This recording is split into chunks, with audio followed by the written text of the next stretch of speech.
खा सकते हो? किसने रक्षा की? कंठी ने। किसी का झूठा नहीं खा सकते, मदिरा आदि का पान नहीं कर सकते। क्यों? कभी दूसरा तुरंत कहेगा अरे त्रिकुंड लगा रखा है, गले में कंठी है और क्या खाता घूम रहा है। तुमने धर्म को पकड़ा, तुमने राम को पकड़ा और राम तुम्हारी कदम कदम पे रक्षा कर रहा है। और अनुभव कर लेना, एक बार किसी वस्तु को छोड़ के देखो। आप जिसके यहाँ जाओगे ना, पहले पंडित जी हमारे चाय नहीं पीते, पंडित जी ये नहीं खाते, भैया के लिए दूसरा बनाओ। तुमने कहा किसी को? आपने किसी को नहीं कहा, लेकिन जैसे दूसरे के घर जाओगे, जाते ही तुरंत क्या होगा? तुरंत आपकी व्यवस्था ठाकुर जी पहले से ही कर देंगे। ये प्रभाव है तुलसी का और नाम धारण करने का। मैं कह रहा था कि शब्द ब्रह्म है। कैसे है? ध्यान से सुनना। ये जो शरीर है ना, घुटनों से नीचे का जो भाग है, ये हमारा जल तत्व है।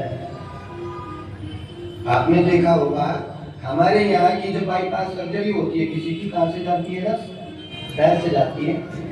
हार्ट की और पानी की जो नस होती है घुटने से नीचे होती है।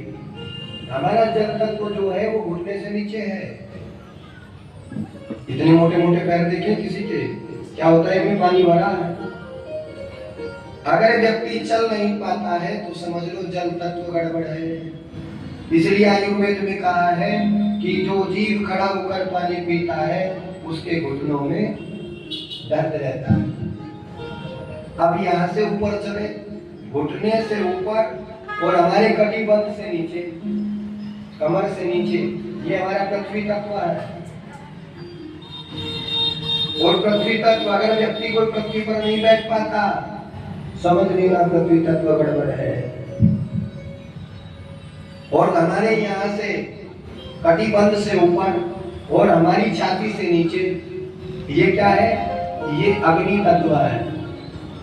अग्नि कहाँ होती है? पेट में। पेट में अग्नि होती है, हमारा अग्नि तत्व है।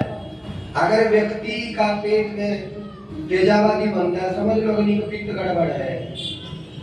अरे आयुर्वेद कहता है जो व्यक्ति लाल मिर्च खाता है उसका अग्नि तत्व हमेशा गड़बड़ रहता है। और यहाँ से ऊपर और कंठ से नीचे हमारा वायु तत्व, फेफड़े कहाँ होते हैं?